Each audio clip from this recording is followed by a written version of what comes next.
Bonsoir. Bonsoir. Welcome everybody to this April Town Council. Bienvenue tout le monde à cette soirée du Conseil du mois d'avril.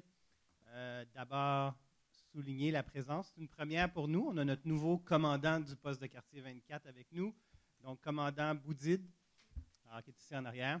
Alors, bienvenue. Je voudrais aussi souligner la présence du président de l'association municipale, M. Farid Tannous. Bonsoir, monsieur le maire. Bonsoir. Aussi, elle ne vient pas souvent au conseil, pourtant tout le monde la connaît ici, Mme Caroline Emblem from the Volunteer Center. She's the president of the Volunteer Center, and she just got honored in Quebec with Mr. Arcan. So, bienvenue. Bravo.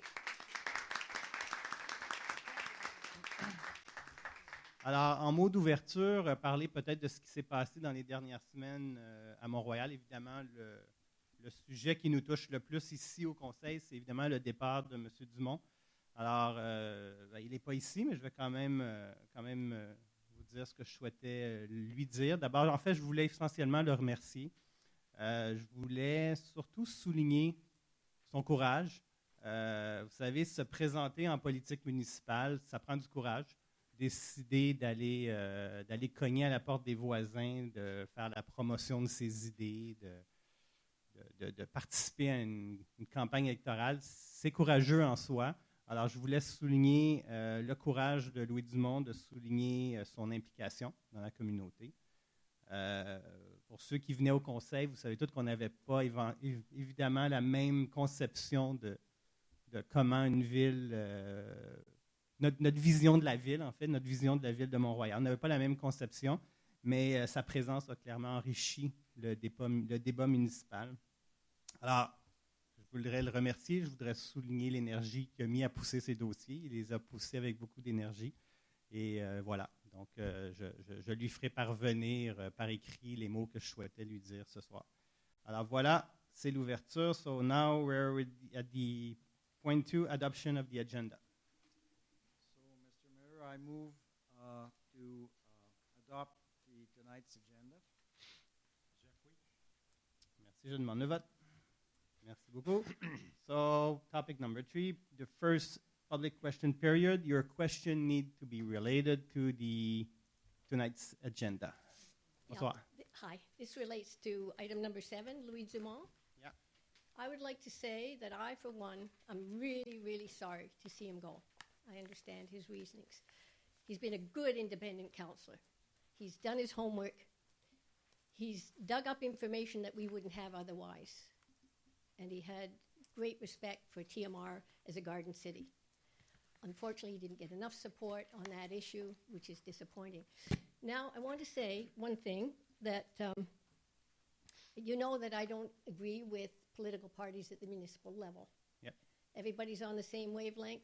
There's no diversity, no independence. It's not good. It's not healthy. So my question, because I have to have a question, is where do we go from here? Well, I guess you're talking about the next general election in a year from now? I would like to see more independence on council, because everybody, it just doesn't show, you know. And it's hard for me to believe that everybody in caucus agrees all the time. When somebody feels strongly about something, you can't compromise. So I think they should be allowed to speak out. Yeah, well, I think it's too early just for me to say where we'll be in fall 17. But I'd hope but I hear you. Even as things exist now, council, I think only once did somebody disagree and speak out. It's not normal. Okay. Thank you. Bonsoir. Bonsoir, Brigitte Mac. Ma question porte sur l'urbanisme, le point 19 à l'ordre du jour. Dans le journal Station Mont-Royal, il y avait un article intéressant sur le CCU à Outremont. Puis je l'ai imprimé et je l'ai laissé sur ma petite table dans l'entrée chez moi, qui disait qu'il y a plus d'une douzaine de membres sur leur CCU. J'ignore la population d'Outremont, mais je ne pense pas qu'elle est 2 fois celle de Ville-Mont-Royal. Je pense qu'on est pas mal similaire. C'est ça. Puis je trouvais ça intéressant comme concept parce que je me disais, ben plus d'échanges. Certains vont dire, ça va peut-être prendre plus de temps à venir à une décision, mais moi, ce que j'entends, c'est plus d'échanges. Puis je trouvais que ça démontrait une certaine ouverture à une discussion dans le but de maintenir certaines choses dans une population. Ça fait que je vous invite à en prendre connaissance, à le vérifier. Là. Mrs. Couch, if you want, I can scan you the article and send it to you, but I'm sure, fait que je trouvais ça intéressant. Là. C'est 12, je pense que c'était peut-être même 13, ce qui est considérablement plus qu'ici à Ville-Mont-Royal. Parfait. Tu sais qu'on vient de passer quand même de 5 à 7. Oui. Donc, on a augmenté. Oui. Mais on va se renseigner au sujet 7, du... 5 à 3, oui. Oui, c'est ça. Mais on va vérifier avec Outremont. Merci. Merci. Alors, il n'y a pas d'autres questions. Donc, on arrive maintenant. Point 4, adoption of minute of last month council. Madame Letty. Merci, Monsieur le Maire. I move to adopt the minutes of the council regular meeting of March 21st, 2016. Merci, je demande le vote. Merci beaucoup. Point suivant, le dépôt de documents. Je vais demander à Maître Verdi d'en faire la liste. Donc, ce soir, nous déposons au Conseil les documents suivants. D'abord, le rapport du service des ressources humaines, la liste des achats, la liste des permis et certificats, la liste des chèques, la liste des commandes de moins de 5 000 $ ainsi que celle de moins de 25 000 $ et la démission du conseiller du district 5. Merci beaucoup. Number 6, Town Center Parking Pilot Project, Daniel Robert. Alors, Monsieur le maire, la semaine dernière, on avait donné un avis d'adoption. Voici, nous sommes maintenant à l'adoption d'une résolution pour mettre sur pied le fameux projet pilote de stationnement au centre-ville. All of you will remember that we had a public meeting, information meeting recently, and a few options were presented to the public. Many made observations. We, as a group and caucus, got all that, and once again, try to put all that together. Alors, je dois vous dire que ce dossier a donné lieu à énormément d'études de la part des membres du caucus, mais encore beaucoup plus de la part des membres de l'administration, de Mme Couch et ses gens, parce qu'il est ressorti assez rapidement qu'il n'y a pas de solution parfaite. Toute solution ici pour améliorer les places de stationnement est le résultat d'un compromis qui avantage certaines personnes en désavantage d'autres. So, it was decided that we'd go along with this pilot project for a period of 1 year. And basically, what we're doing is around the town center, which is around Connaught Park, on Hudson and on Sherwood Crescent, parking will be allowed all through the night period. And the 4-hour restriction will be lifted, but only during the weekends. So basically what we're saying here is that during the day, there won't be any change during this pilot project. And the changes, once again, are to allow in the area I just mentioned for night parking and forget about the 4 hours for the period during the weekend. We'll see what it does. I think that the most, I would say, the greatest problem that was brought up was that if we were to allow parking on, let's say, Hudson or in the town center during weekdays, during the day, lift the 4 hours during that period, we'd probably just allow people that want to take the train coming out from around TMR and park there and get aboard the train. And as a matter of fact, well, we're not getting ahead in any fashion. Alors, le projet s'est adressé tout particulièrement à cet élément-là. Par voie de conséquence, la question du stationnement de 4 heures durant les jours de semaine, il n'y a aucun changement. Et encore une fois, On permet donc le stationnement la nuit et le stationnement au-delà de 4 heures, mais que les fins de semaine. Il s'agit ici essentiellement de dégager ce qui devrait être à peu près 245 places de stationnement.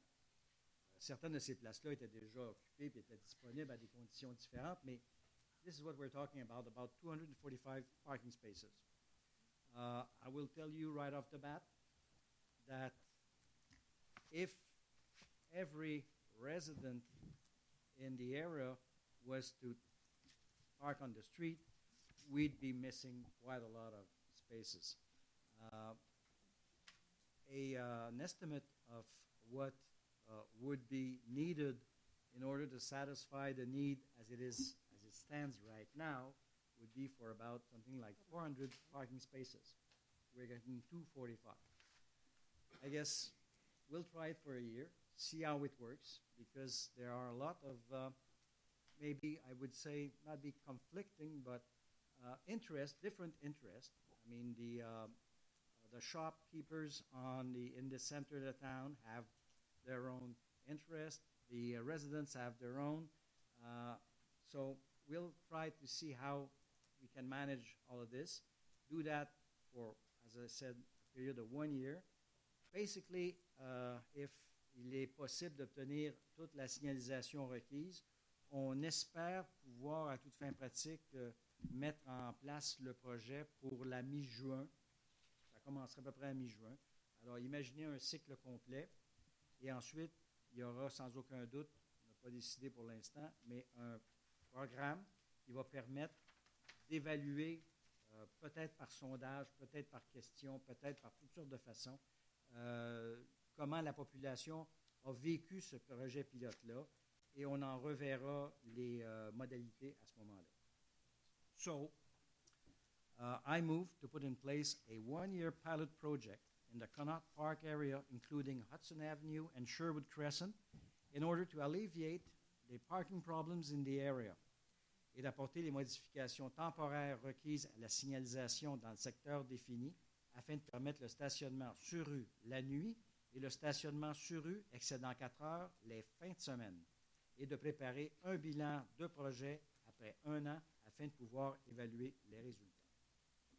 Moi, j'appuie. Merci. Appuyé par Joseph. Je demande le vote. Merci. Point 7. So topic number 7, auction of the old ECOM communication equipment. Mr. Miller. Right. About 20 years ago, the municipalities, this were the independent municipalities of Outremont, Côte-Saint-Luc, Hampstead, TMR, and Saint-Laurent got together and bought radio telecommunication equipment to use within their municipalities, but in case of emergencies, they could talk to each other. We've now jointly decided we're going to participate in the AGLO telecommunications arrangement. And so at this point, we need to sell the old equipment, and that's what we're doing. And we've mandated Saint-Laurent to sell the equipment. So, whereas Tanimont Royal, along with the other ECOM members, agreed to proceed together with a common auction for the sale of the old communication equipment, attendant que les profits engendrés par cette vente seront versés aux membres du regroupement ECOM au prorata établir pour cette groupe soit 14,61% pour la Ville de Montréal. Whereas the Saint-Laurent Borough has agreed to proceed with this auction, I propose we authorize the Saint-Laurent Borough to take the action on this equipment. J'appuie la résolution. Merci. Je demande le vote. Merci beaucoup. So the next topic is regarding auction sale. Still Mr. Miller. Right, and at this time of the year, we have our auction sale, it's always interesting to see what's going up for auction. We have old and used equipment and goods. We have parts and pieces. We have printers, probably some ink. But but of interest, we have 16 bikes that are going up for auction. So if anyone is looking for a bike, they can probably go out and get a pretty good deal on a bike. So I propose to authorize the town clerk to proceed with the auction sale of the bicycles, the obsolete municipal equipment, and abandoned items held by the town for more than 60 days. A public notice will announce the sale and allow the rightful owners to recover their goods before the date of sale, which will be June 4th, 2016. So I authorize as a last recourse the destruction of the articles which will not have been sold or given away. J'appuie la résolution. Merci, je demande le vote. Merci. Point 9, c'est concernant Villa Armando. Joseph. Oui, alors il s'agit effectivement du restaurant que la ville loue au restaurant Villa Armando qui est situé au 3201 boulevard Graham à Ville-Mont-Royal. Et la première période de renouvellement de ce bail est intervenue entre notre ville et ce restaurant-là. Alors, conformément à la clause 3.3 du dit bail, le locataire a signifié son intérêt de renouveler pour une période un terme additionnel de 5 ans à compter du 12 juin 2016. Et c'est-à-dire ça va être du 12 juin 2016 au 11 juin 2021, pour une période quinquennale de 5 ans, comme j'ai dit. Alors, seulement pour vous donner une idée, actuellement, le bail qui est payé du 12 juin 2016 au 11 juin 2017, ça va être 2 875 $ plus taxes, plus l'épicé, qui est l'indice de prix de consommation. Et la deuxième année, ça va être le loyer de l'année 1, plus les taxes, plus l'IPC, jusqu'à 5 ans. Je rappelle que le restaurant paye les taxes financières, les taxes foncières, excusez-moi, et pour l'année 2016, à titre d'exemple, il paye des taxes foncières de 16 353,76 sous. Alors, dans cette optique-là, la résolution va être de la sorte. Whereas the first period of the lease between Town of Montreal and the company 9168 Quebec Inc., which known as Académie Culinaire Italienne, ending on June 11, 2016, whereas the town does not intend to recover the leased premises for its own ends, whereas the lease is not in default of its obligation under the lease signed in 2006, whereas the lessee has notified the TMR in writing of its intent to exercise the option of renewal, whereas there is ground for renewing the lease between the TMR and the Académie Culinaire Italienne, I move to authorize the renewal of the lease by which TMR leases to 9168 Quebec Inc., connu sous Académie Culinaire Italienne, the property located at 3201 Graham Boulevard, the all according to the terms and conditions of the lease. J'appuie la résolution. Merci beaucoup. Je demande le vote. Merci beaucoup. Adopté. Point 10, ratification des dépôts. Mr. Miller. Right. Je propose de confirmer et approuver les dépôts visant la période 1er mars au 31 mars 2016. Salaires et avantages sociaux, $1,253,644. Fournisseurs, $874,410. Frais de financement, $36,504. Reimbursement en capital, dette à long terme, $156,000, for a total of $2,320,558.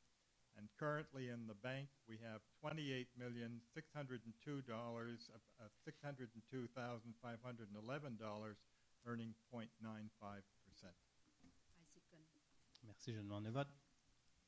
Merci beaucoup. So we're now at in our contractual matters of the agenda, number 11. So on va regrouper les points 11, 12, 13 pour le vote.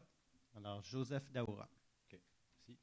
Alors, l'item 11, il consiste à la fourniture et à la livraison d'un chargeur compact pour la ville. Le contrat actuel consiste à la fourniture et à la livraison d'un chargeur compact articulé sur roue neuf, 2015 ou plus. La ville utilise ce type de véhicule pour procéder à des travaux d'excavation dans les parcs et pour le déblaiement des feuilles mortes à l'automne. ce format de chargeur est idéal pour effectuer des travaux en minimisant les dommages sur les terrains avoisinants.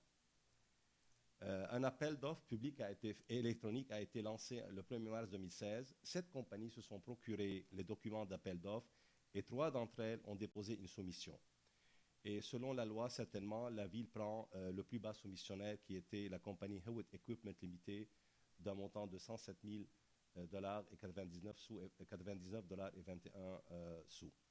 Alors, dans cette optique-là, la résolution va être I move to authorize an expense of $115,000 tax included for the supply and delivery of one new compact articulated loader on wheels 2015 or more recent, and to award to the company Hewitt Equipment Limited the contract for that purpose for the lump sum price of $110,000, $78.76, tax included, all in accordance with the tender documents.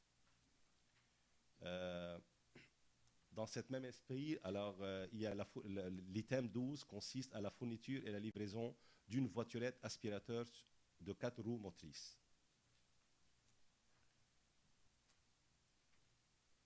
OK. Alors, la ville utilise ce genre de véhicule pour procéder au ramassage de différents détritus en bordure de rue et dans les endroits difficiles d'accès pour le balai de rue.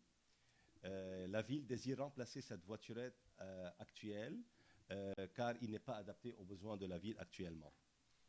Il y a eu un appel d'offres public et électronique qui a été lancé le 26 avril 2016, si je ne me trompe pas, ou bien 2016, excusez-moi. Le 26 avril 2016, 2 compagnies se sont procurées les documents d'appel d'offres et une seule a déposé une soumission. Et le résultat était d'octroyer le contrat à la compagnie qui a présenté la soumission, qui a été vérifiée et notée conforme aux normes, la compagnie Exprolink Inc. Exprolink Inc. Alors, dans cette veine-là, I move to authorize an expense of $80,643.47, tax included, for the supply and delivery of one vacuum vehicle, 4-wheel drive, which included as needed all accessory costs, and to award to the company Exprolink Inc. the contract for that purpose for the lump sum price submitted of $80,643.47, tax included, all in accordance with the tendering documents. Et la dernière résolution dans cette même veine, c'est l'article 13, c'est le point 13 de notre séance ce soir, qui est intitulé « La fourniture et la livraison d'une camionnette châssis cabine ».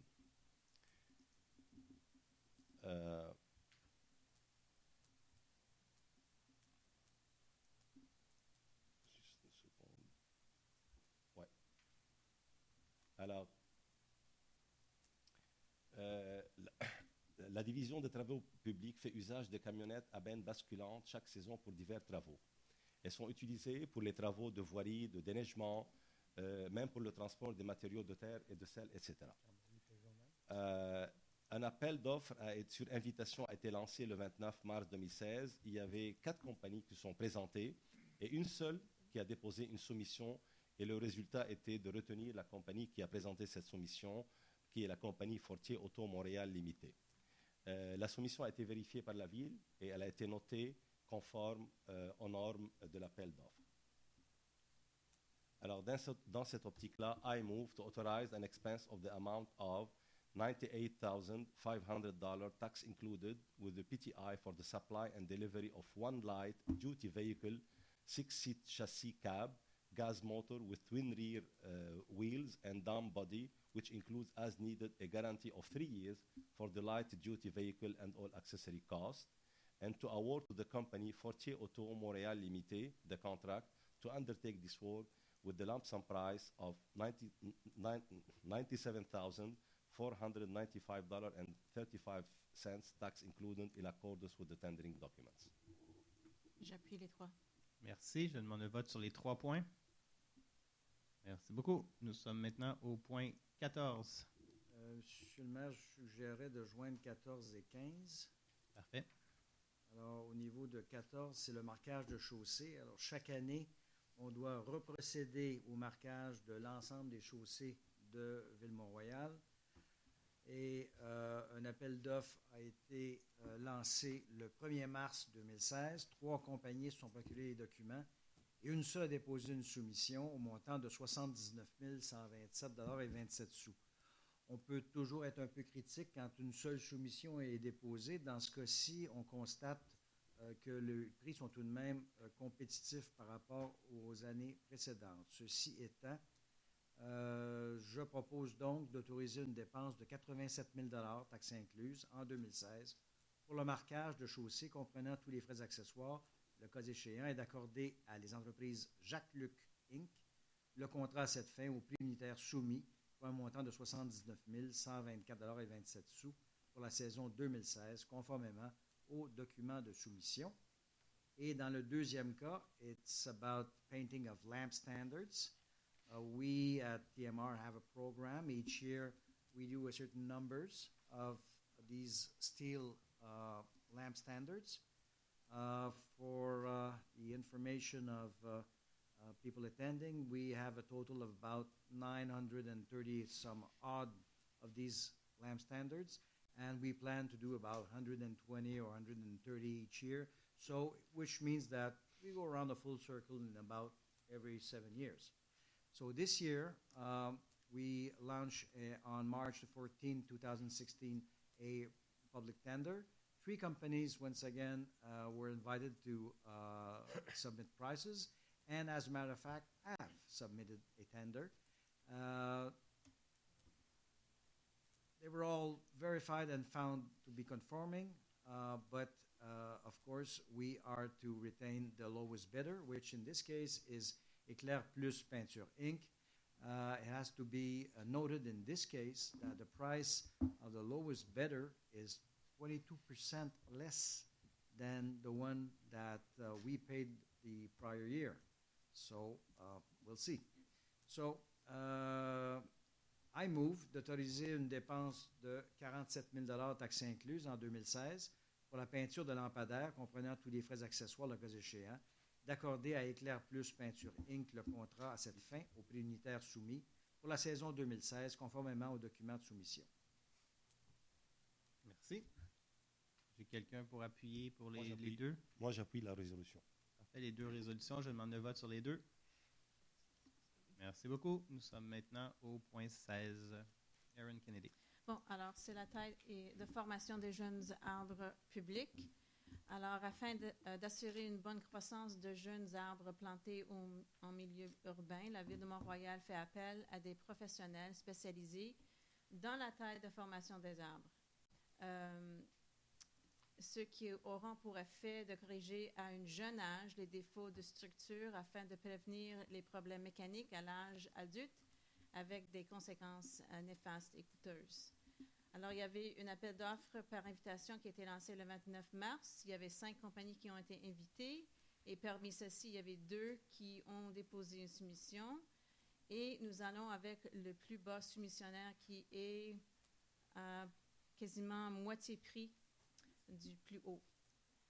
Alors voilà, je propose d'autoriser une dépense de 54 000 $ en 2016 pour la taille de formation de jeunes arbres publics comprenant tous les frais accessoires le cas échéant, and to award to Service d'Arbres Primo Inc. the contract to undertake these works at the unit prices submitted for the amount of $48,289.50 for the 2016 season. J'appuie. Merci, je demande le vote. Merci beaucoup. So, number 17, cleaning of the sand in different playgrounds in the town. Madame Kennedy. Oui, alors nous avons à peu près une trentaine de parcs et environ 70 espaces verts. Parmi ceux-ci, il y a une douzaine qui sont munis d'aires de jeux et d'installations récréatives qui font la bonheur de nos petits et nos grands. Alors, afin de maintenir un environnement sécuritaire, la Ville désire d'effectuer le nettoyage en profondeur du sable présent dans les aires de jeu. La durée du contrat est pour une période de 18 semaines, comprise entre le 2 mai et le 2 septembre 2016. Il y avait un appel d'offres qui a été lancé le 4 mars 2016. Il y avait 3 compagnies qui ont été invitées à soumissionner et les 3 ont déposé une soumission. Nous prenons le plus bas soumissionnaire qui est les entreprises MPSR Martin Roy. Alors, I propose to authorize an expense for the amount of $26,300, taxes included, for 2016 for the cleaning of the sand located in different playgrounds in the town of Mount Royal, including as needed all accessory costs, and to award to les entreprises MPSR enregistrées Martin Roy the contract to undertake these works at the unit prices submitted for the total amount of $25,052.02. I second. Si, je demande le vote. Merci beaucoup. Le point 18, maintenant, concerne la passerelle Isabelle Darnley. Donc, la passerelle piétonnière qui relie le parc industriel à Ville-Saint-Laurent, l'arrondissement Saint-Laurent, pardon. Et je laisse la parole à Mme Mindiem Letty. Merci, Monsieur le maire. Comme vous le savez, que la passerelle pour les piétons Isabelle Darnley se trouve au-dessus de l'autoroute A520 et cette structure a été construite en 1966 et les rapports d'inspection recommandent de la remplacer. Et une entente intermunicipale a été élaborée entre la ville de Montréal et la ville de Mont-Royal pour les remplacements et le coût pour le remplacement est partagé de 50%.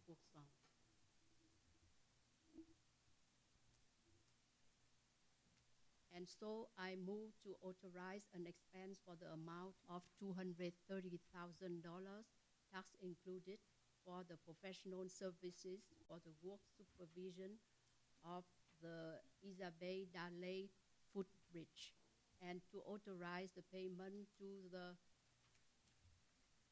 Ville de Montréal for the half of the total payment for the amount of $208,814.41, tax included, in accordance with the municipal agreement as per the request for the proposal prepared by the City of Montreal for the contract.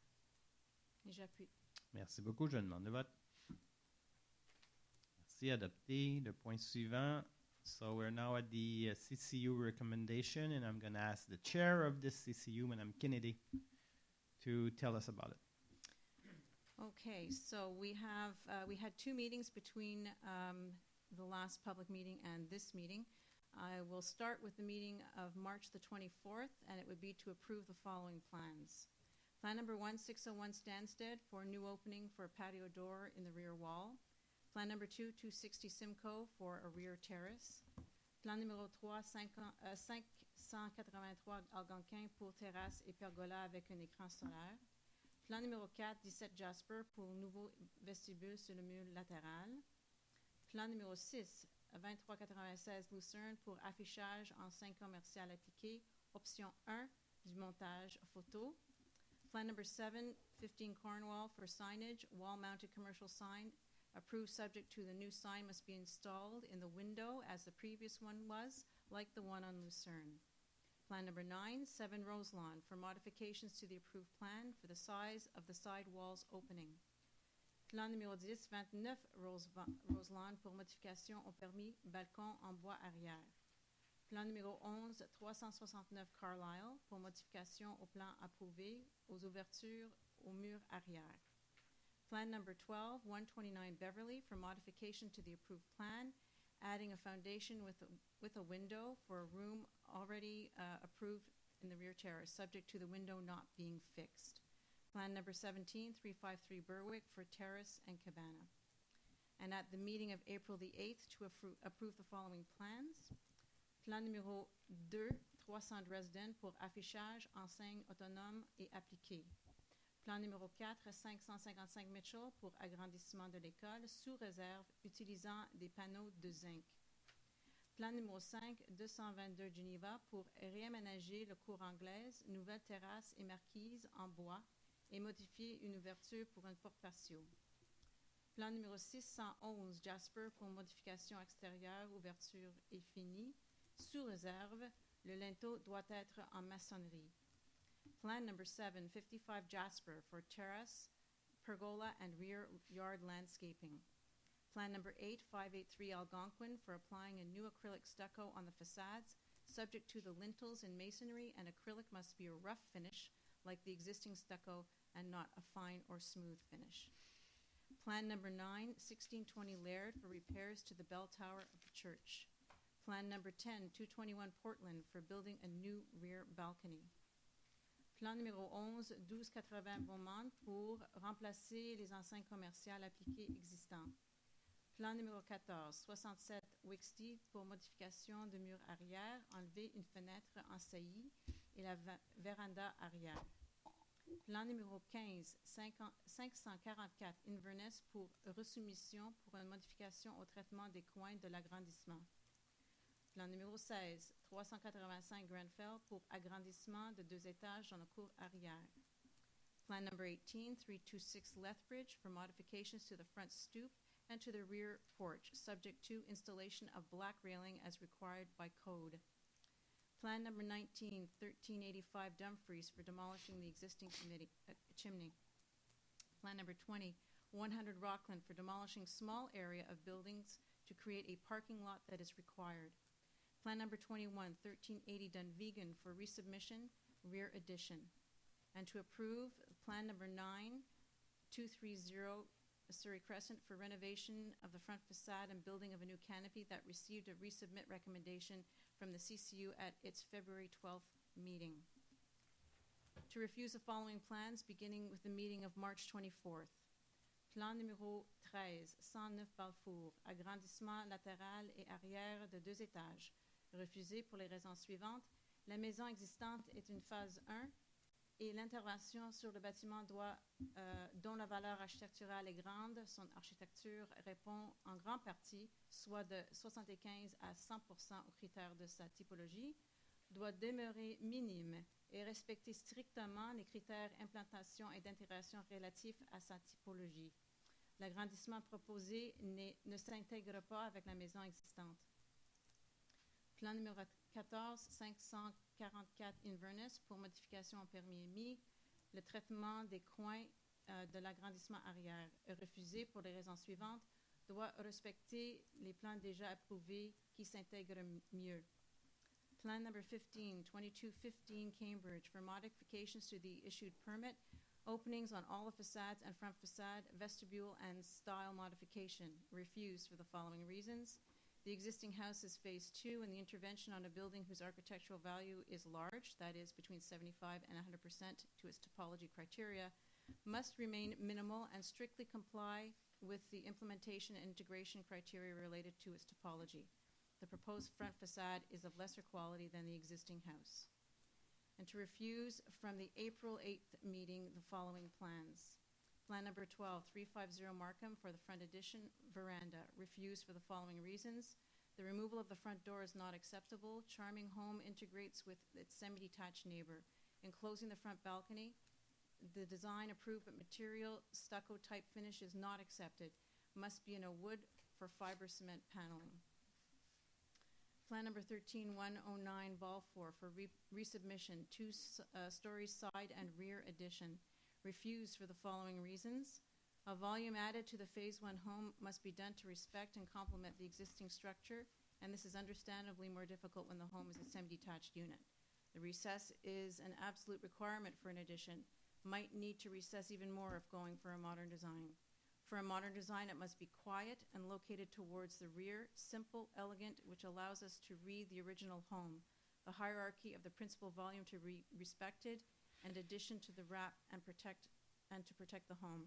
For a Phase 1 design, the existing home has many roof slopes and volumes, so again, the addition must be quiet, scaled down, and located towards the rear, simple and elegant, which allows us to read the original home and not compete with the existing volume. Plan numéro 17, 780 Markham pour modification de la façade, finie et détails architecturaux préliminaires. Refusé pour les raisons suivantes. Une maison magnifique. Le détail confère à cette maison son caractère unique. Le langage architectural existant est fort et doit être conservé et entretenu. Plan numéro 23, 2215 Cambridge pour resubmission, échantillon et modification en façade pour les modifications apportées au permis émis. Les ouvertures sur toutes les façades et la façade avant, vestibule et modification de style. et c'est refusé pour les raisons suivantes. Le retrait des finitions de la façade principale et l'agrandissement des fenêtres sur l'avant ont été faits sans permis. Les changements proposés pour le devant sont drastiques. Il faut resoumettre des plans rendant dans la maison son style précédent ainsi que les détails d'une phase 2. La bande de pierre n'est pas approuvée. Alors, je dépose. J'appuie les items de 19. Merci. Appuyé par Mme Letty. Je demande le vote. Merci beaucoup. Adopté. Point 20. Le plan municipal d'emploi pour les jeunes des centres jeunesse du Québec. Mme Letty. Merci, Monsieur le maire. Attendu que chaque année, 5 000 jeunes quittent le centre de jeunesse à 18 ans et doivent faire face aux défis que pose la vie autonome.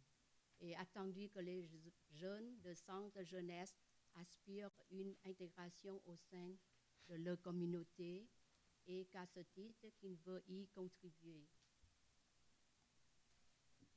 Et attendu que UMQ, en partenariat avec la Fondation Simple Plante et l'Association des centres de jeunesse du Québec, mettent en œuvre à partir de 2013 une plante municipale d'emploi pour les jeunes des centres de jeunesse du Québec et invite les municipalités de toutes les régions du Québec à y participer.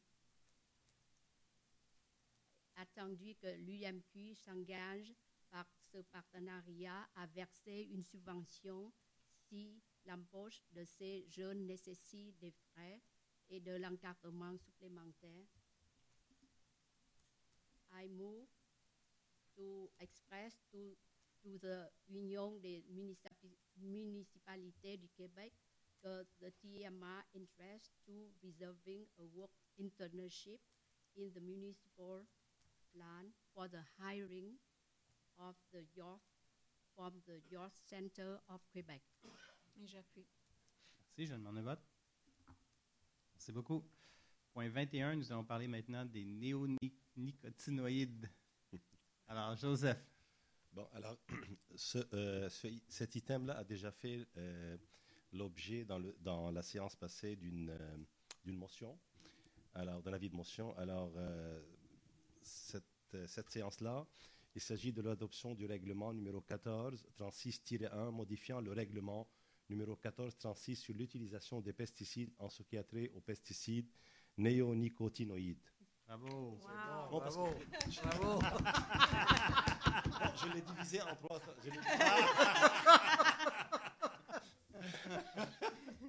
Alors, je l'ai fait en 3 tranches. OK. Alors, attendu que conformément à l'article 356 de la loi sur les cités et villes, le règlement numéro 1436-1 modifiant le règlement numéro 1436 sur l'utilisation des pesticides en ce qui a trait aux pesticides néonicotinoïdes a été précédé d'un avis de motion qui a été donné le 21 mars 2016. Attendu que tous les membres du Conseil assistant à la présente séance ont déclaré l'avoir lu et renoncent à sa lecture, je propose d'adopter, conformément à la loi sur les cités et villes, le règlement numéro 1436-1, modifiant le règlement numéro 1436 sur l'utilisation des pesticides en ce qui a trait aux pesticides néonicotinoïdes. J'appuie la résolution. Laquelle? Quel pesticide? Celle-là. Merci, je demande le vote. Merci.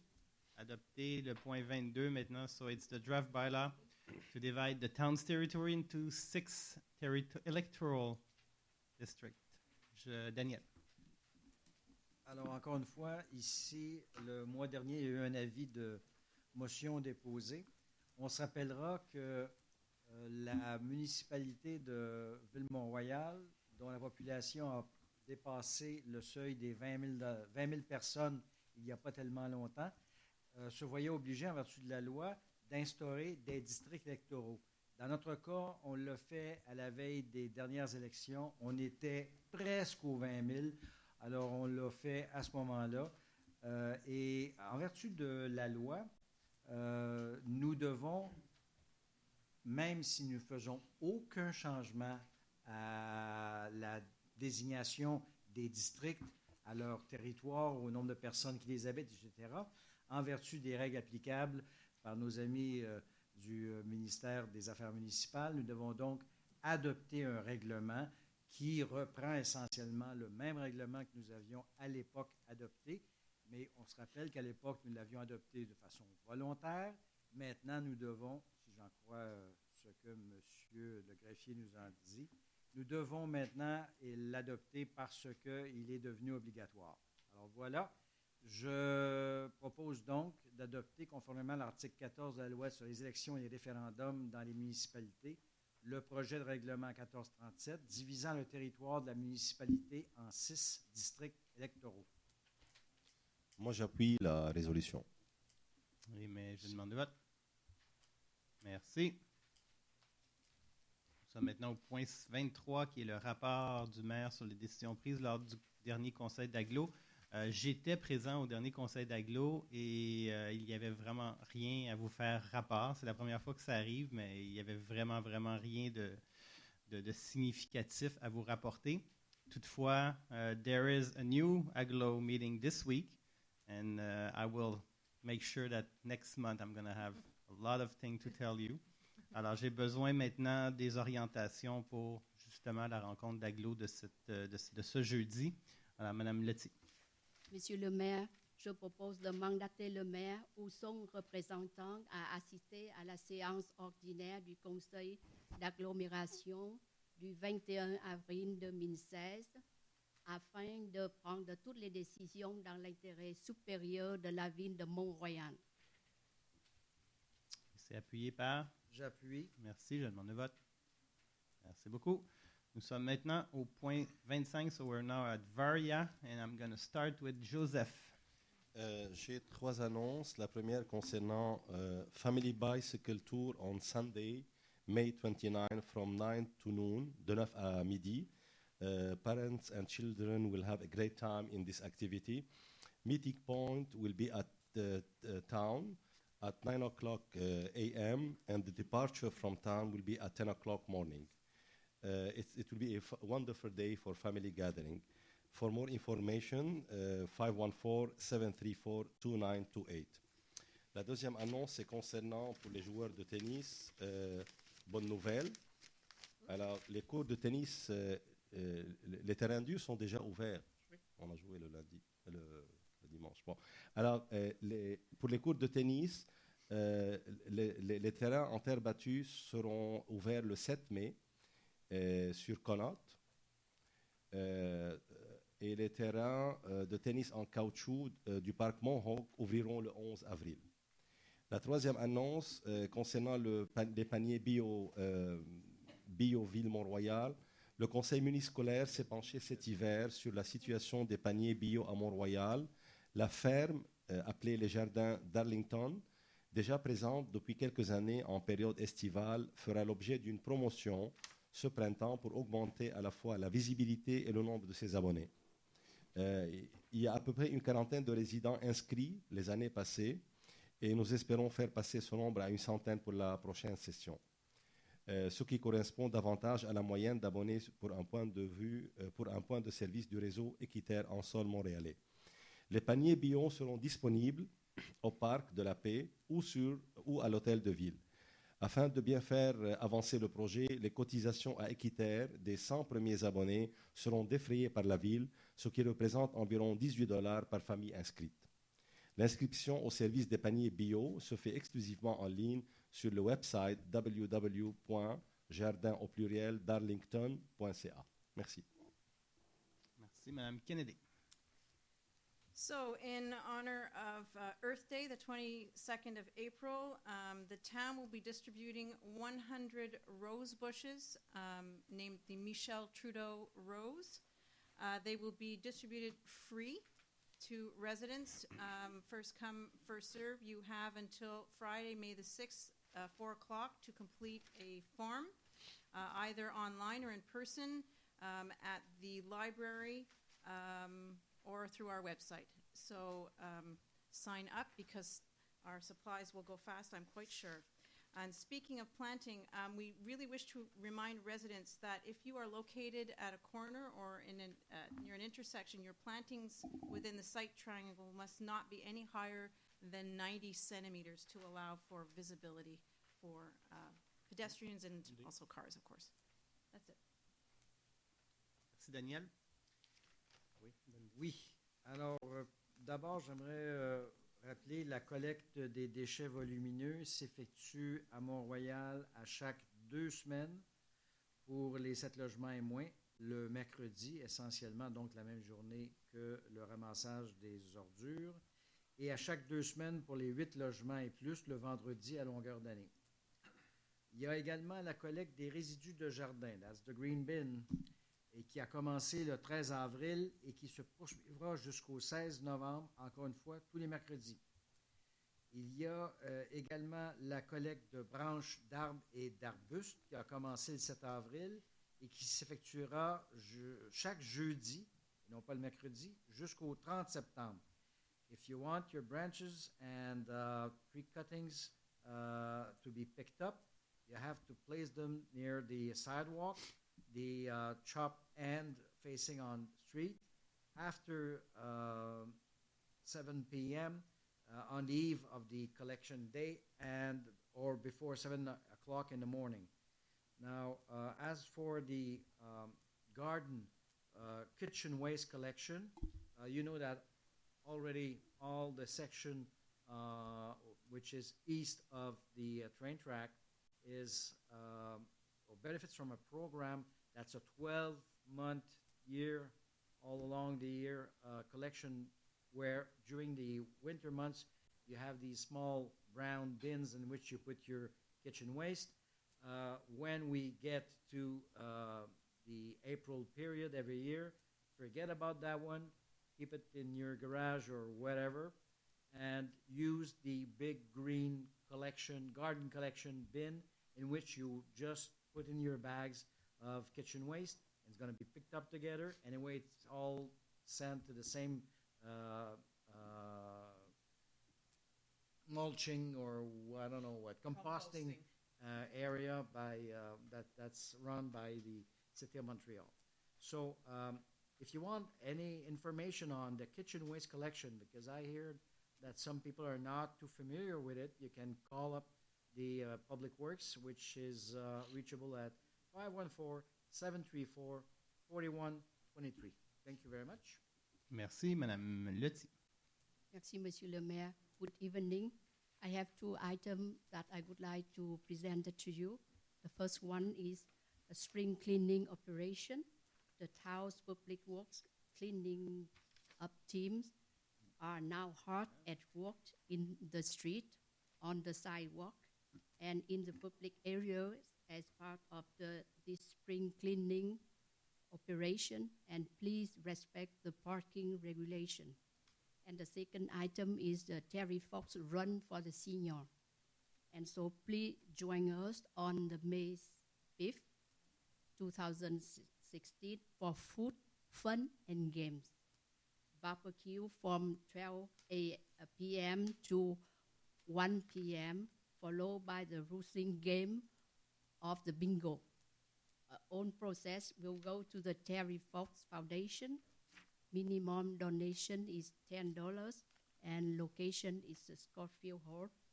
If you would like to have more information, please call the 514-734-2943.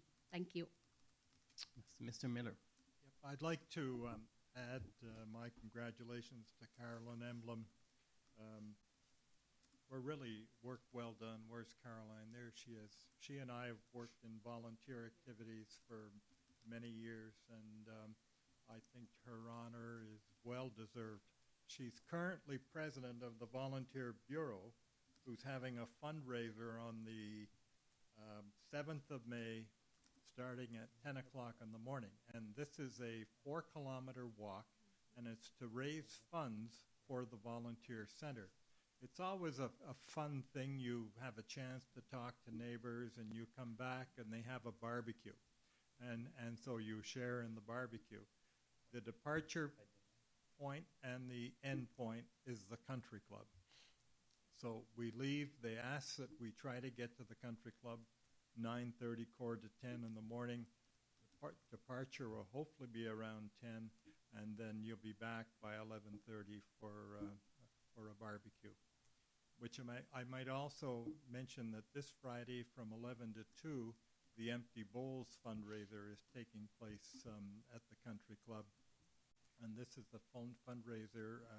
The Tram, the Pottery Group, and Mount Royal United Church are working together to raise money for Multicap. So for $25, you get a bowl of soup, plus you keep the bowl, which has been made by the Pottery Group. Second of all, municipal tax bill's second installment are due on the 24th of May, and it's the normal thing. You can pay them normally at the banks. Come to the town hall. The town hall will be open to 6 o'clock, and I'll remind you again next month, because I really hate sending out bills which have a 15% interest rate or something. I think if you're a late payment, we'd rather everybody gets their bills paid on time. Now another freebie, one of the best freebies going on in the town. Compost distribution will take place on the 7th and 8th of May from 9 to 4 at the Public Works parking lot, 180 Clyde Road. I've gone there year after year to pick up compost, and it's the best darn compost you can get. You know, you go to Reno or Rona or any of the stores, and you're paying $2.50 to $5 a bag for that compost. You bring an old garbage tin and fill it up. It's free. All you have to do is have your ID, town ID, and I'm sure you're going to be more than satisfied. So please try to put that date on. If you're a gardener, this is a great place to get some compost. Merci beaucoup. Alors voilà, ça c'est notre contribution à ce soir. Maintenant, c'est la vôtre. So we're now at the public question period. Just give us your name and your address. Merci. Bonsoir. Bonjour, Monsieur Roy. Bonsoir. Bonsoir, ce serait mieux, probablement.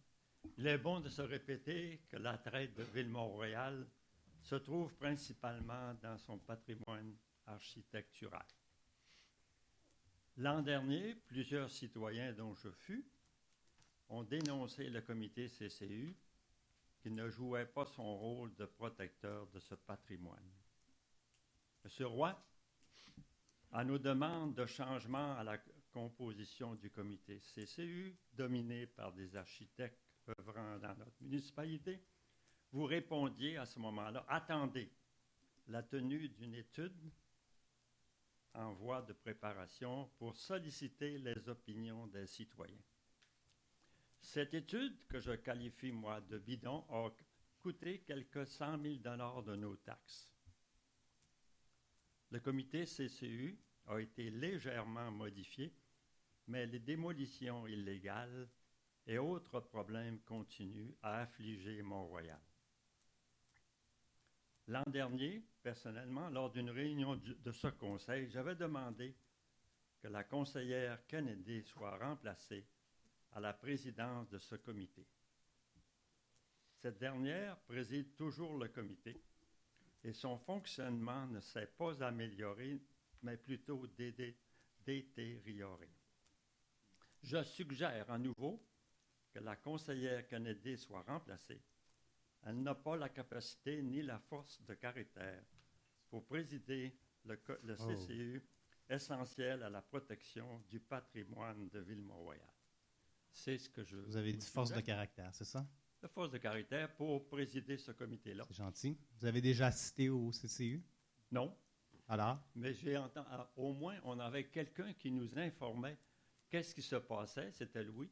Mais il n'était pas au CCU, lui non plus. Maintenant, on n'a aucune information sur ce qui se passe au comité CCU. Vous n'y êtes pas. Est-ce que vous y allez? J'y vais quelquefois, avec plaisir. Ouais. En fait. Je peux vous dire, parce que moi, j'y vais quelquefois. C'est sûr que... Les gens, non, je vais parler. Les gens qui travaillent là, qui participent au CCU, sont extraordinaires. C'est tous des résidents de Mont-Royal. C'est des architectes, c'est des bénévoles, c'est des élus, c'est des fonctionnaires. Non, laissez-moi finir. Et ils travaillent, ils sont au CCU pas pour faire de l'argent, pas pour de la reconnaissance publique. Ils font ça parce qu'ils croient beaucoup au patrimoine de la ville.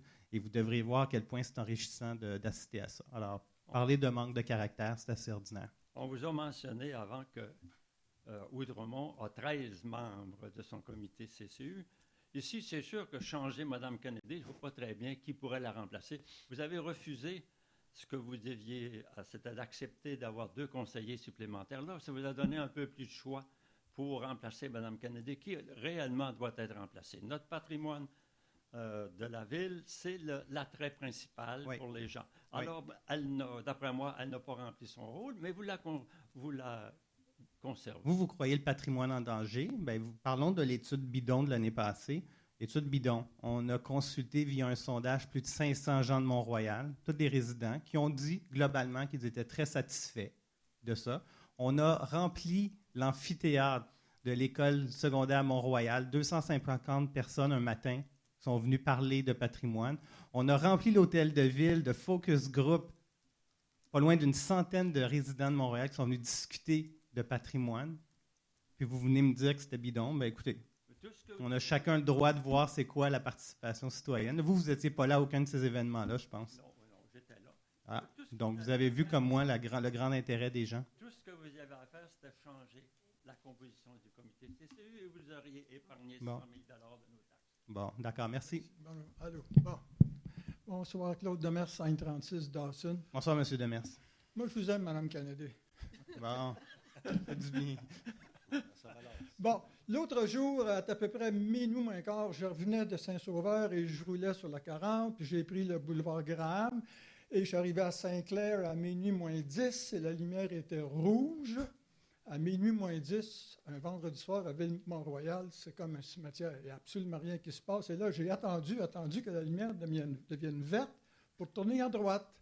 Et j'arrivais de Saint-Sauveur, puis je me disais, à Saint-Sauveur, qui est à l'extérieur de l'île de Montréal, on a le droit de tourner à droite, mais pas partout. Parce qu'il y a des panneaux qui disent qu'on n'a pas le droit jamais. Il y a des panneaux qui disent qu'on a le droit à certaines heures, puis d'autres panneaux qui disent qu'on a le droit à certains temps du mois. Alors, je suis allé voir sur le site du ministère des Transports du Québec, et voici ce que ça dit. La gestion de 85% des intersections au feu de signalisation relève des municipalités et 15% du ministère. Alors, vous, monsieur le maire, qui vous en allez au conseil d'agglomération, et comme on dit que Ville-Mont-Royal, c'est une ville nouvelle, c'est une ville modèle, pourquoi est-ce qu'on n'essayerait pas de convaincre toutes les municipalités, les agglomérations, de faire une présentation au ministère du Transport pour nous donner le droit de tourner à droite sur une lumière rouge? C'est bien évident qu'au coin de Pile et Sainte-Catherine, jamais on va avoir la permission. Sur la rue à Saint-Sauveur, boulevard de la Gare et la rue Adam, on n'a jamais le droit de tourner à droite. Est-ce que c'est pensable, ça, monsieur le maire? Monsieur Demers, ce que vous me dites, c'est de la musique à mes oreilles. Je Ah. suis de ceux qui croient que Montréal, les gens à Montréal ne sont pas plus idiots que les gens à Laval ou à Longueuil pour conduire. Si ça fonctionne à Laval, ça devrait fonctionner chez nous. Sauf quelques intersections, comme vous avez dit, Peel-Sainte-Catherine. Qu'est-ce qu'on peut C'est faire? un sujet que j'ai soulevé au Conseil d'agglo déjà, OK. que j'ai soulevé avec les autres maires. On ne pourrait jamais le faire si Montréal ne veut pas le faire. OK. Et pour l'instant, la position de l'administration de M. Coder, c'est pas un sujet qu'ils veulent toucher. Mais je peux vous assurer que régulièrement, on ramène ce sujet-là lors de nos discussions avec la Ville de Montréal. Alors, tout est Mais dans je suis un convaincu. Moi, je pense aussi que lorsqu'il est minuit à Ville-Mont-Royal, c'est ridicule. Et tout ce qu'on a à faire, c'est de convaincre le maire Coder. Lui et son équipe, la Ville de Montréal. OK. Est-ce qu'il y a quelqu'un qui le connaît, le maire Coder? Y a-t-il quelqu'un qui peut aller cogner à sa porte? On connaît que lui. Tout le monde connaît. Non, je ne connais pas. Non, mais je vous encourage à écrire au maire de Montréal, me mettre en copie conforme, et moi, je vais m'assurer de faire un suivi. OK, parfait. Sans faute. Je vais vous copier. Merci. Good evening. Good evening. Nick Kalinoyu, 1455 Graham Boulevard. Mr. Mayor and your councilors, congratulations for having $28 million in the bank after all disbursements. However, my next question is addressed to Mr. Mueller. As a follow-up to my intervention last November, when we were discussing the interest on the money we are being paid, and the interest on the money we pay on the money we have borrowed. There is a big gap, if you might remember, about 5%. If I'm right, in the last 12 months, our cash flow or our working capital, whatever we call it in bank, never did go below $20 million. Am I right? In the last 12 months. I don't think so. I think in January we got down to about 12, if I'm not mistaken. Yeah, because we don't forget our tax. We're very dependent upon tax revenue, and we send out our annual tax bills at the end of January, and the payments have to be made by the end of February. So what happens is that we've got to make sure we have enough money in the bank to pay the bills. We also are able to do a lot. We have cash in the bank, but we're able to use our cash flow to finance things where we may have to go out and borrow monies, but we're able to finance things internally. Are you saying we went below 20 million? So that we went down to 12 million? If I remember correctly, I think it was about 12, if I remember. 12 millions in January? I think it was in January. Yeah, check. You're going to check? Ava's just checking for me to make sure that... okay, if that's the case, then my next question, it was, why didn't we... But now, if you're down to 12, then I won't have any question. No, but the other question is, people say, well, why aren't we investing that money? The problem is that the interest we get on investments. If I go back 10 years ago, we used to take this money and we could get short-term interest, okay? But the problem is that we're getting 0.95% in the bank, and if we go out and borrow, we may get 1.5, but we have all the brokerage fees and the financing costs and all this kind of stuff, so it means we're behind the 8 ball. So it's a better, and it's less administrative problem for us, and the money is there. But our long-term debt is not running at 1%. Well, our long-term debt has really done very well because we're still around. The interest rate on the long-term debt. The interest rate, is it 3, 4, 5? It's around. I think we're about 3.5% or something 3.5, 4%. It's around 3.5. 3.5%. Okay, no, if we went down to 12 millions in January, then I... Oh, if I think we can get some extra money somewhere, we'll get some extra money. Okay. Thank you. Congratulations again for the 28 million. Thank you very much. Keep it that level. Yeah. Good evening. Romana Rugaszewska, 120 Balfour. Bonsoir. Bonsoir. At the last meeting, you invited Monsieur Habib, William Habib, of the Lebanese Chamber of Commerce for Saint Laurent and whatever the official title is. Anyway, it was very brief. We didn't have time to question him. As you know, a lot of the residents, myself included, are against us funding your suggested trip to Lebanon and why it should come out of our taxpayers' money. We wanted to ask Monsieur Habib why, in fact, to avoid the appearance of conflict of interest, if he would explain why they are not willing to sponsor it, including he has a business in Saint Laurent, many businesses that would profit from it. Suggestion was, and I wrote my suggestion to the paper, that we re-invite him, and number 2, why don't they have, for example, a fundraising cocktail? Example, Monsieur Housefather, the Member of Parliament, who went to Israel, and it was sponsored, his trip, by the World Jewish Congress, and he said, quote unquote, so that the taxpayers wouldn't have to pay a dime.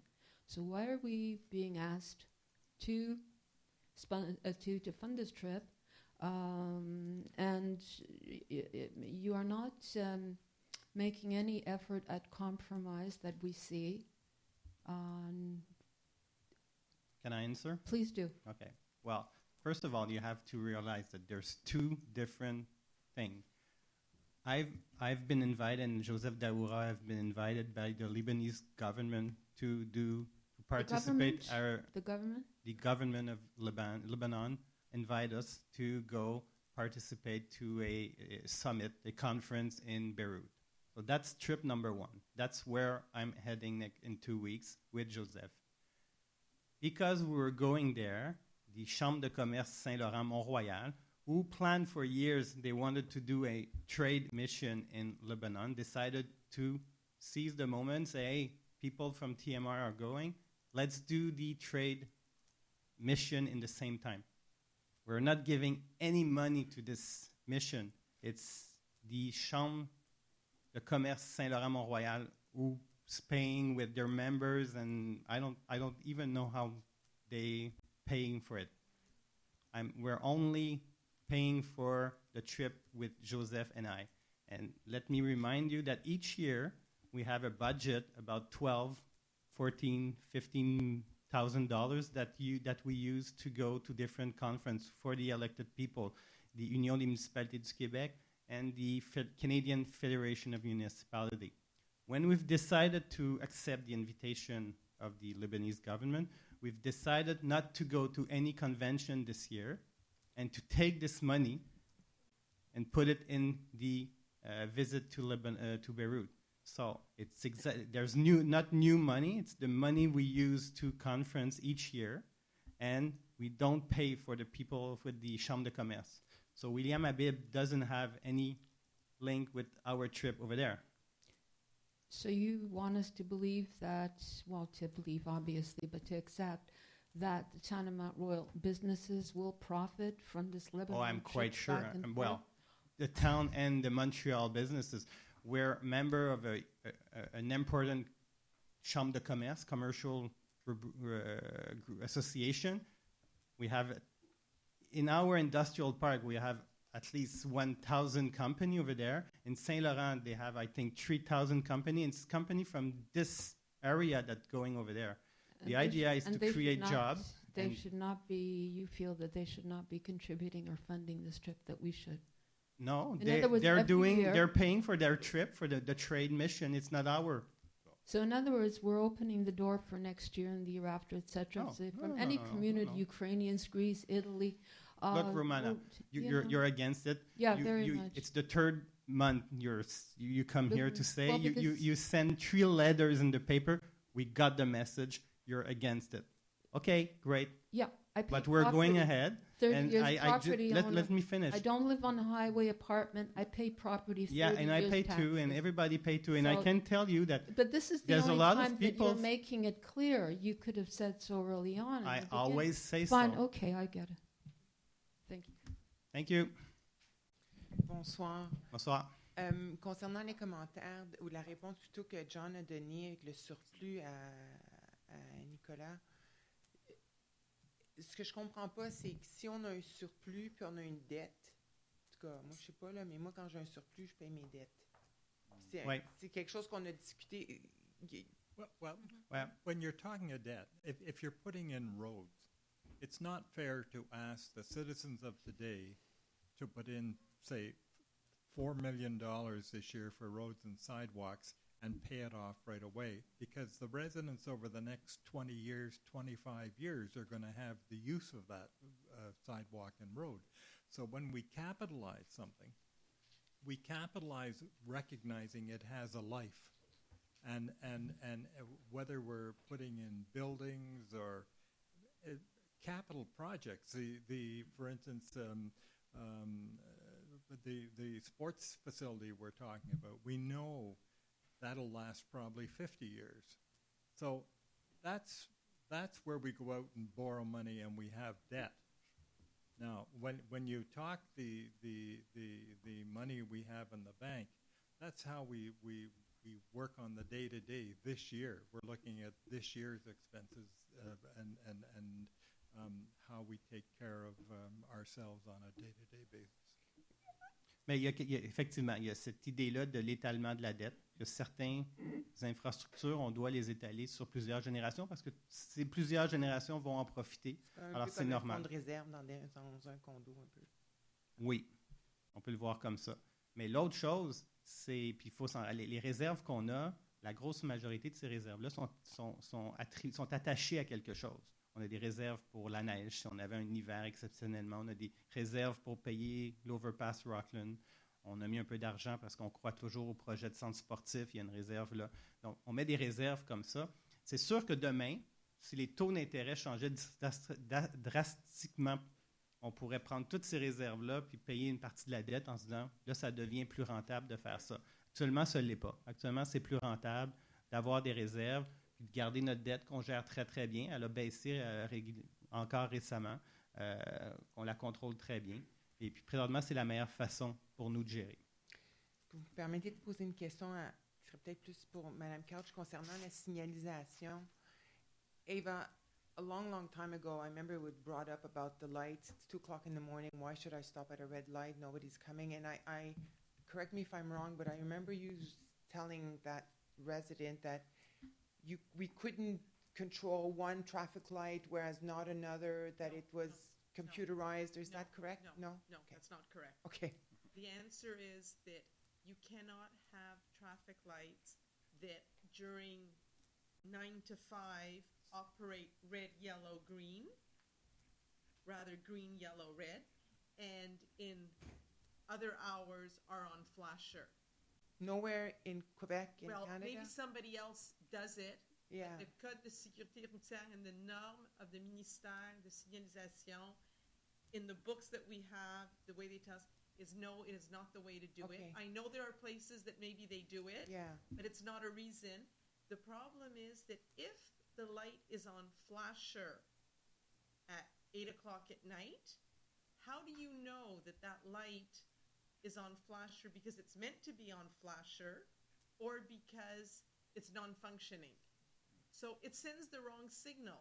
Either you need a traffic light and then it goes green, yellow, red, or you put just a flashing yellow light, red light, and it acts as a stop sign. But the idea where it's one and then sometimes it's the other, that is not. Okay, thank you. Merci. Hello, my name is Stephen Eden. Good evening. Good evening. I live at 157 Morrison. This is the first meeting I've attended this year, and I was really shocked and appalled at the attack on Aaron Kennedy. I attend architectural meetings probably once a month for different projects that I have, and every time I've been to the meeting, Erin has acted more than appropriately. She's a great head of the council. She's been there for a number of years, and I really can't understand why somebody who's never gone to a meeting like that would attack her like that. I think it's a terrible thing that was done. Thank you. Yeah. Mr. Dufour is really good at attacking people. Yeah. And the other point I wanted to make is I was on the architectural committee for 10 years, about 15 years ago, and so I know the way the committee works. And I think at the time we had 3 members of the committee, now you have 5, and I think 5 is a manageable number of people. If you try and put 12 members on the committee, you're never going to get any decisions made, and I think I don't think it'll help the heritage of TMR at all. Thank you. Thank you.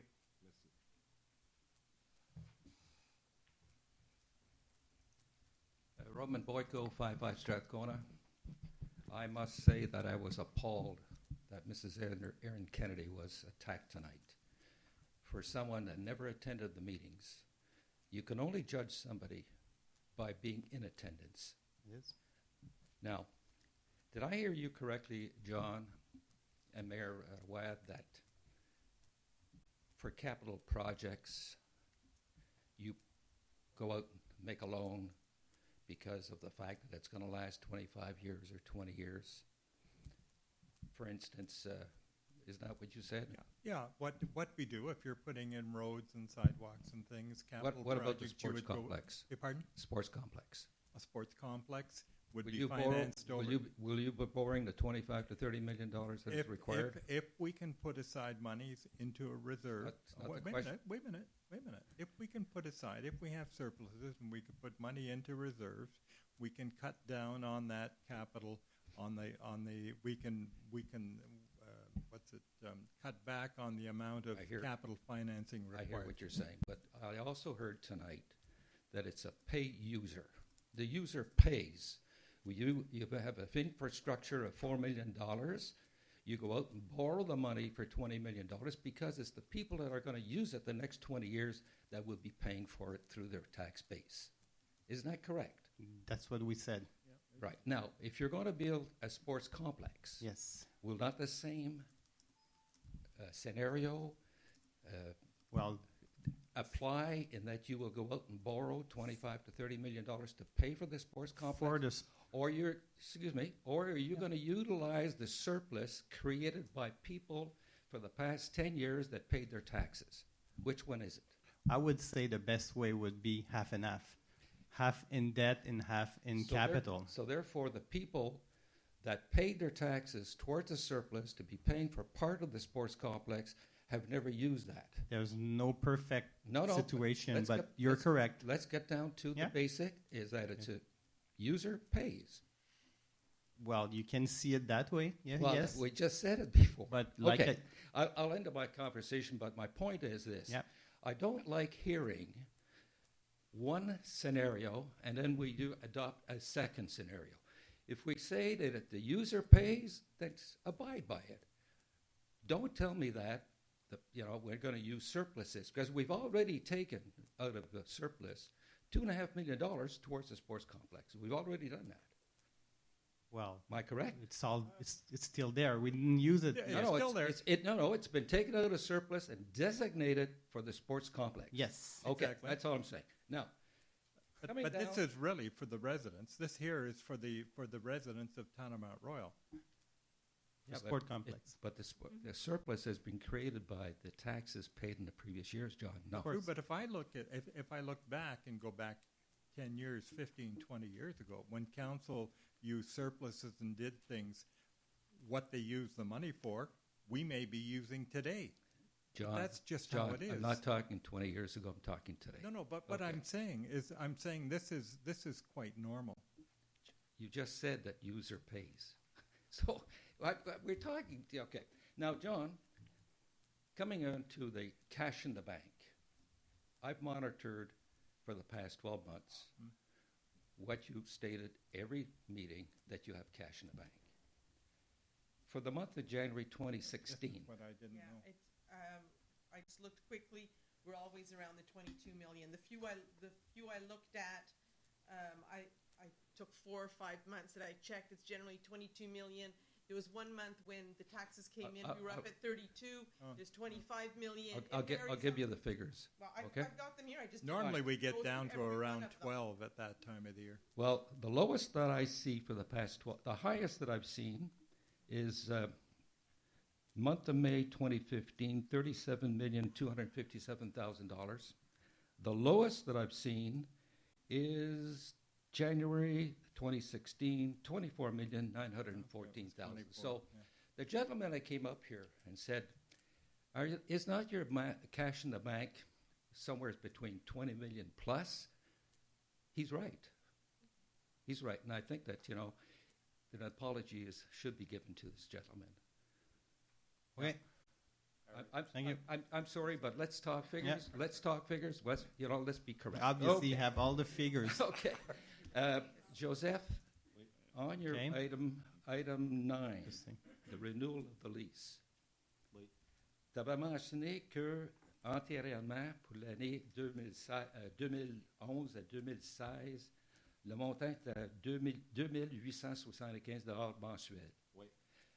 Mais tu n'as jamais dit c'est quoi le montant mensuel pour les prochaines 5 ans. Ben, on a dit, là, pour les 5 pour les années 2015. C'est à combien? 2875 plus taxes, plus l'IPC. Okay. Mais c'est quoi? Mais chaque année, l'IPC est différent. Pour chaque année, on prend l'année antérieure et on met les taxes avec l'IPC. C'est 2% habituellement. Encore une fois, j'ai simplement dit que tu n'as pas mentionné le montant mensuel comparativement avec le 2875. C'est tout. Okay. That's all I'm asking. Yeah, well. Otherwise, I can't make right. I can't judge, okay? Or I can't make it. Okay. C'est tout. Okay. Thank you. Thank you. So, Harry. Good evening again. My intervention now was planned only to support your trip to Beirut, number Thank one. you. Because whatever intervention the lady before, anyway, I won't deliberate. It's your right, and those people elected, based on my experience in the past, they have the right to a trip, at least one trip a year, for business, for experience, and other things. So I think as long as it's not abused, your trip is justified. Going back now, having an opportunity to get back to you. When you gave me the figure of 12 million down to $12 million, I have to ask you now, Mr. Miller, where did you cook that figure? No, because you have seen, based on the homework I've done and based on the homework Mr. Romano has done, was somewhere you never did go, or no, the city didn't go back below $20 million. How did you come down to 12? Where did you take that figure? No, because in my experience, Harry, over the years, normally when we get into January, because it's right before we start getting our new taxes, I know in the back of my mind that we're sometime in that 12 million area. Obviously, I'm wrong. I'm sorry about that. But we know each other for a long time. Yeah, but I learned to say, I don't know the figure. Well, all the numbers are on the website, though.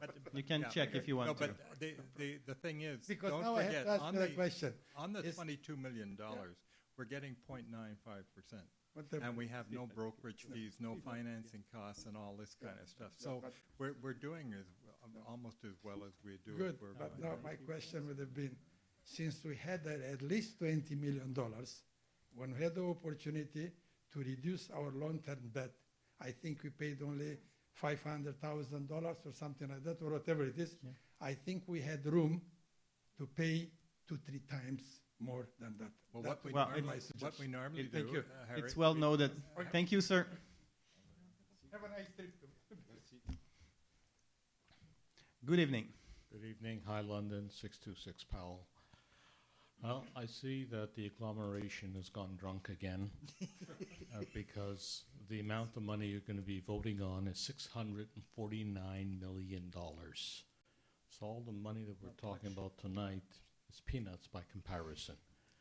And I think it's really sad that the City of Montreal is controlling the agglomeration in a dictatorial manner that's permitted by Quebec's structure of the agglomeration. And I think that the municipalities in the agglomeration, other than the City of Montreal, should be protesting to Quebec to say that if Quebec likes the agglomeration, why don't they structure it at provincial level, and then they'll answer to the mayor of Montreal. Yeah. Well, I can say that since Mr. Coderre is there, we don't see the agglomeration the same way. He take more our advice, and we're more part of the discussion, we could say. So I wouldn't use the word dictator with Mr. Coderre. There's been clearly a change in our relationship with the agglo, but still it's not perfect. And the City of Montreal, if I remember the number correctly, has a surplus for 2015 of something in the order of $50 million. Is that correct?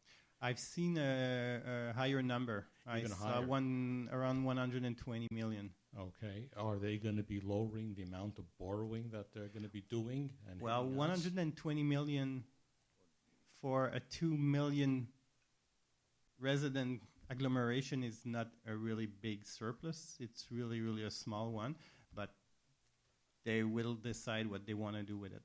Okay.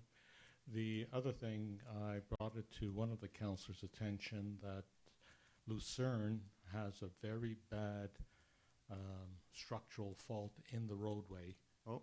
And it's for several blocks, and you see it in the middle of the road. There is a huge gap. Okay. Okay, and I think that it should be examined and rectified. We'll send a team over there. And the other thing I wanted to bring to your attention, there is a house that's being rebuilt on Powell. And in the process, I got very concerned because it looked like it was effectively demolished. And I didn't know that that house was given permission to the owners of that building to demolish it. Is there a strict way of observing the reconstruction of homes in the town, or is it possible for people to demolish a house? The home in question is not being demolished. It's a major renovation. It is very major. It is, if I remember correctly, it's the exterior of the home, but it was all the facing of the home that is being removed, and there is an extension going on. But it does not, the home itself was not demolished, and we have checked it. We have an inspector there, and it meets as the bylaw and does not fall in a demolition category. What is the definition of demolition, please? It's more than 40%. Then I think it did undergo that. And I live on Powell, so I did see it, and I was rather surprised. We've checked it. Okay, Okay, thank you. Have a nice evening. Bonsoir. Bonsoir, good evening. Mr. Petrella, 1932 Rockland. I'm a new resident and homeowner of TMR about 8 months now. I see a lot of people are talking about finances. I'm going to just talk briefly on a security issue that's occurring on Rockland. I find a lot of people are speeding. Especially from, I would say, I'm on the west side of Rockland, from the light at Revere, right after Rockland Shopping Center, going south. Maybe to address the gentleman, well, maybe some speed traps or some supervision, all the way up to past the school. And there's a school over there, so Exactly. well, two school, in fact, yeah. But I guess a lot of what I observed, just because I live in that part, right, because they come off of, I guess, the highway and the first real light where they, and they're synchronized too, so they tend from Revere to Melbourne and then to Beverly to really speed up. Okay, so we'll take a look at it. Take a look at that. On my level, many people have U-shaped driveways, and a lot of them don't use them. Personally, I was told, I saw the bylaw, I guess they gave me something here, chapitre 12, I believe it's 1310, règlement. I'm about a half a meter from actually putting in a U-shape, but for security reasons, especially reversing out of Rockland Boulevard, especially for guests or workers or visitors or anyone, it's become really hectic. I have bushes on the side, and perhaps a lot of people know, especially talking with neighbors, when you're talking cutting a branch or a bush or something, everybody has their own opinion. Yeah. My vehicles are basically almost bumper on the street before I can actually see a bus or a car coming by, and I understand the city too. My family's very environmentally friendly, and I would replace some greenery for the space, lack of grass, remove no trees, no nothing. So I was wondering, I don't know how the town, is there a possibility to get a bylaw exemption or special clause being on Rockland for security reasons? Can I put in a request somewhere, or how does it work? I don't have the specific of your cases, but my understanding is that it goes against our bylaw. So yeah, the bylaw is 27.5, and I'm at 26.57, I believe, or something. I'm less than a meter. But is there any exception in the bylaw that says for security reasons, not for aesthetics or for being not that I'm comfortable? aware of. No, not that I'm aware of. No. But can someone propose something? Can just stay after and let's try to see how it could do something. Perfect. Thank you. Thank you. Appreciate your time. Thank you. By the way, the town, I've been here 8 months. Great services, great, everything I request or call City Hall. Have you seen we don't have snow during winter? So Yeah, that was good. Only place in Quebec. Thank you. André Moreau, 785 Saint-Clair. Bonsoir, Mme Moreau. Bonsoir. Je reviens parler d'un sujet que j'ai déjà abordé. Aujourd'hui, au point 6, sur le stationnement, on a parlé du fait qu'on allait communiquer à la fin du projet pilote, évaluer les besoins, faire un sondage peut-être sur la satisfaction de la clientèle. Dans mon cas, c'est un sondage sur la satisfaction de la clientèle au centre des loisirs que j'aimerais voir. Ça fait plusieurs années là, que je suis pas mal de cours là-bas. Et on nous demande jamais ce qu'on aime, ce qu'on n'aime pas, ce qu'on voudrait changer, ce qui manque. Et souvent, les cours à la dernière minute sont annulés, peut-être parce qu'il n'y a pas assez d'inscriptions. Mais je trouve qu'on ne fait pas d'effort pour aller chercher d'autres clients. C'est toujours les mêmes brochures, à peu près aux mêmes dates. Des fois, s'il manque juste 2-3 abonnés, il me semble qu'on pourrait faire un rappel auprès des gens qui sont là plus souvent, ou on pourrait nous dire, pouvez-vous aller chercher d'autres mondes parce que le cours ne se donnera pas, ou encore on pourrait faire une publicité spéciale, faire sortir des cours qui vont peut-être pas chercher assez de monde parfois, mais ils sont formidables, mais on les laisse tomber. Alors je me dis, si on ne nous demande pas ce qu'on veut vraiment, ça m'inquiète au sujet de mon centre des loisirs, mais je me dis, si on construit un centre de sport aussi, est-ce qu'on sait ce qu'on veut? Est-ce qu'on nous l'a demandé?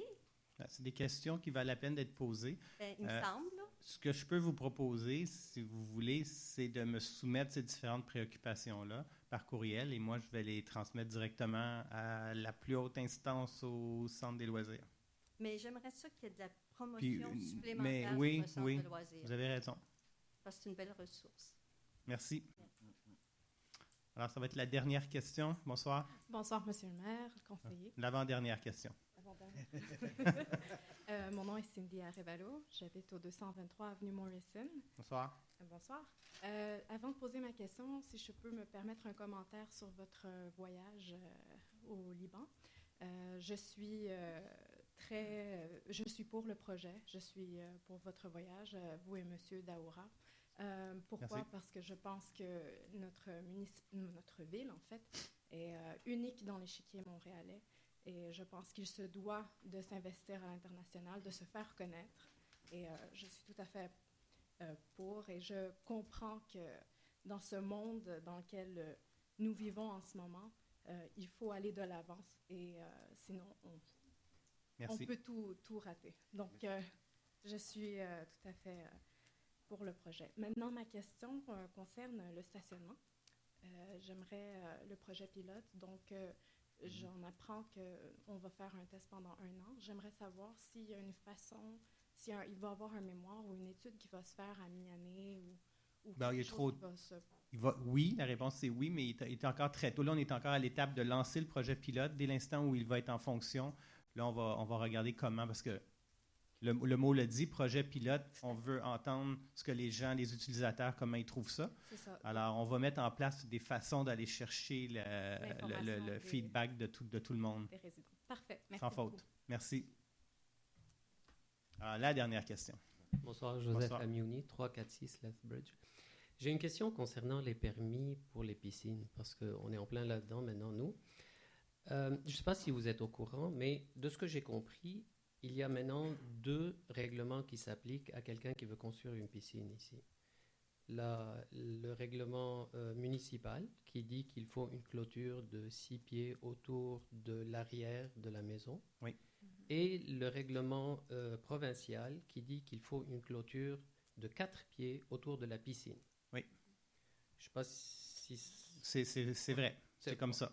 Alors, j'ai dessiné ça sur notre terrain. Alors, une clôture autour de l'arrière du jardin, une clôture autour de la piscine, puis on a vraiment l'impression d'être dans une cage à poules. Excusez-moi l'impression, je vais avoir l'impression de vivre dans un poulailler. Donc là, de ce que j'ai compris, jusqu'en décembre, il y avait une façon d'éviter d'avoir ces 2 niveaux de clôture. C'était de construire la clôture autour du jardin arrière et de mettre la clôture conforme au règlement provincial entre les accès de la maison vers la piscine. C'est exact. Oui. Or, en avril, on nous a dit à la ville que, d'après les avocats de la ville, il faut maintenant interpréter le règlement provincial de façon beaucoup plus restrictive et que cette façon de faire n'était plus acceptable. Ça, c'est la première fois que j'entends ça. Mais je peux vous assurer qu'on me l'a dit. Oui. Oui, d'accord. Très bien. Je ne doute pas du fait qu'on vous l'a dit. C'était, on interprétait le règlement comme vous l'avez mentionné. Beaucoup d'autres villes aussi l'interprétaient de la même façon. Et ça nous a été expliqué et mentionné que ce n'était pas la façon d'appliquer le règlement provincial et que ce n'était pas ça qu'il fallait faire. Et donc, on n'a pas de choix. C'est un règlement provincial, c'est une question de sécurité. Et je suis d'accord avec vous que ça fait beaucoup de clôtures, mais malheureusement, c'est vraiment l'interprétation qui doit être faite. D'accord. Donc, vous êtes au courant que pour quelqu'un qui veut construire une piscine, maintenant, ça prend 2 niveaux de clôture. Avez-vous fait quelque chose pour ça? Est-ce que quelqu'un s'est dit, peut-être on pourrait harmoniser ces 2 règlements ensemble, faire en sorte que les gens qui veulent construire une piscine se retrouvent avec une clôture au lieu de 2? Ben, en fait, c'est parce que nous, le règlement municipal, ça a toujours été d'empêcher des gens de l'extérieur de votre propriété d'avoir accès à votre propriété, à la piscine. Donc, à la piscine, pas à la propriété. Sur votre cour arrière. Donc, l'objectif, c'est qu'un enfant d'un voisin ne puisse pas, d'une façon ou d'une autre, atteindre votre piscine. Le règlement provincial, il va beaucoup plus loin. Et lui, ce qu'il veut, c'est empêcher un enfant qui serait dans votre résidence d'atteindre la piscine. Donc, c'est 2 objectifs différents en soi. Plus sévère, évidemment, celui provincial que celui municipal, mais qui nous est imposé. Donc, je ne vois pas comment on pourrait l'harmoniser. Mais moi, de ce que j'ai compris, le règlement de la ville de Mont-Royal n'est pas d'empêcher l'accès à la cour arrière de la maison, mais d'empêcher l'accès à la piscine. Oui, ce que je veux dire, c'est d'empêcher l'accès à la cour arrière qui a une piscine. Mais non, d'empêcher l'accès à la piscine, pas à la cour arrière. Oui, vous pouvez le voir comme ça aussi. Parce que ce que j'ai fait finalement, j'ai mis une clôture de 6 pieds autour de la piscine. Puis on m'a dit que ça, c'est acceptable. Sauf qu'une clôture de 6 pieds autour de la piscine, c'est pas beau. C'est assez haut. C'est une muraille de Chine. Effectivement. On n'a pas des jardins de 1 acre et de 2 acres, là. On a des petits jardins. C'est quelque chose qui... Est-ce que quelqu'un a pensé à harmoniser ces 2 règlements ensemble, de dire comment peut-on faire pour empêcher quelqu'un de tomber dans la piscine sans l'obliger à avoir 2 clôtures? Si la province du Québec a décidé qu'une clôture de 4 pieds autour de la piscine est sécuritaire, pourquoi la ville de Mont-Royal n'accepterait pas cette logique aussi? Parce que historiquement, la ville de Mont-Royal a toujours pensé que 6 pieds était plus sécuritaire que 4 pieds, tout simplement. Mais écoutez, vous lancez la question, je vous réponds très candidement. On ne s'est jamais posé cette question-là. Vous nous la posez, mais on n'a jamais eu cette réflexion-là. Une autre chose encore. Alors, évidemment, quand j'étais confronté à ce problème-là, j'ai parlé avec l'inspecteur de la ville et j'ai positionné la piscine à côté d'un balcon que nous avons, d'une petite terrasse, de façon à ce que, au lieu d'avoir 2 clôtures, j'ai une clôture qui serve à la fois de clôture pour la piscine et de clôture pour la terrasse. On m'a dit que ce n'est pas acceptable. Pourquoi? Alors, la terrasse est 4 pieds au-dessus du sol. Alors, moi, j'ai proposé une clôture qui va 6 pieds au-dessus de la terrasse pour que ce soit conforme à la réglementation municipale. On m'a dit que ça, ce n'est pas acceptable parce que cette clôture de 6 pieds au-dessus de la terrasse serait 10 pieds au-dessus du sol. Or, ça, ce n'est pas acceptable. La clôture ne peut pas être plus que 6 pieds. Elle doit être 6 pieds, mais pas plus que 6 pieds et pas moins que 6 pieds. Alors, est-ce que vous voyez un peu où est-ce que les citoyens maintenant, à quoi ils sont confrontés quand ils veulent construire une piscine? Vous voyez à quoi sont confrontés les avocats aussi. Une loi, un règlement, a toujours évidemment, on a une volonté de régler un problème ou d'éviter un problème, mais il y a toujours des exceptions qui peuvent avoir l'air farfelues, comme ce que vous me dites là.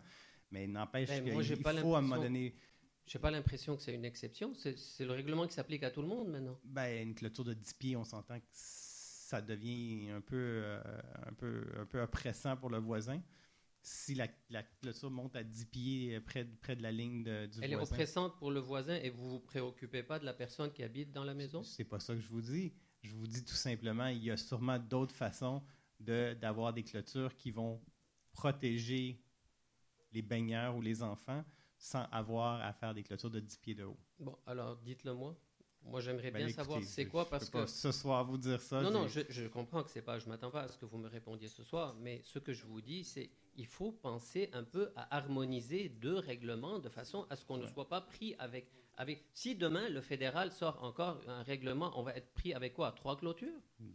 écoutez, ça serait terrible, mais effectivement, si le fédéral décidait de faire ça, on serait pris encore avec... Donc, il faudrait effectivement trouver une façon d'harmoniser ça.